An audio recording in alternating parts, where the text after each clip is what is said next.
Hello, Jim Hutchins here for the Jerusalem Connection Spot Report. Well, last Thursday, November 29th, the Palestinians made their bid for statehood before the United Nations here in New York. Well, they didn't get statehood. They got what was referred to as non-member status. But they think it's statehood, and they're promoting it around the world as having statehood.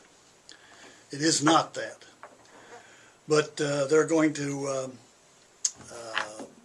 live on that, and they're going to hype that wherever they can. Exactly what did happen? Well, frankly, exactly nothing. It's still the same on the ground. The facts of the ground stand. But Israel had some comments about this as well. For example, I was especially pleased to hear the comments of the Israeli ambassador to the UN, Ron Prosser. He said, "Today I stand before you tall and proud because I represent the world's one and only Jewish state. The state built in the Jewish people's ancient homeland, with its eternal capital, Jerusalem, as its beating heart. There's only one route to a Palestinian statehood, and that route does not run through this chamber in New York. That route runs through the direct negotiations with Jerusalem and Ramallah that will lead to a secure and lasting peace between Israelis and Palestinians. There are no shortcuts. There are no quick fixes. No instant solution. As for the rights of the Jewish people in this land, I have a simple message for those gathered in the General Assembly today.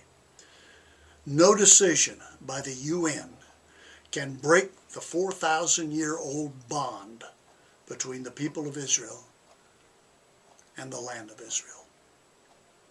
Strong words. Glad words to be heard. This was at the UN on last Thursday. This past Sunday, Prime Minister Netanyahu, at his weekly cabinet meeting, said this. He said, "The Palestinian Authority's one-sided step at the UN constitutes a gross violation of the agreements that we have signed as the State of Israel. Accordingly, the government of Israel rejects the UN General Assembly decision. I'd like to reiterate, there will be no Palestinian state without an arrangement in which the security of Israeli citizens will be ensured. There will be no Palestinian state unless the State of Israel is recognized as the state of the Jewish people. There will be no Palestinian state until the Palestinians declare an end to the conflict. Israel will not agree to Judea and Samaria becoming a base for Iranian terrorism, as happened in the areas evacuated in the Gaza Strip and in Lebanon." Strong words. Welcome words. I'm really glad to hear them. And they'll stick by. There's no question about it. But an even stronger case can be made, and it's always made when the scriptures are cited, when God's word is cited. When the Palestinians hear that, they go ballistic. There's nothing they can do about that. You can't answer that.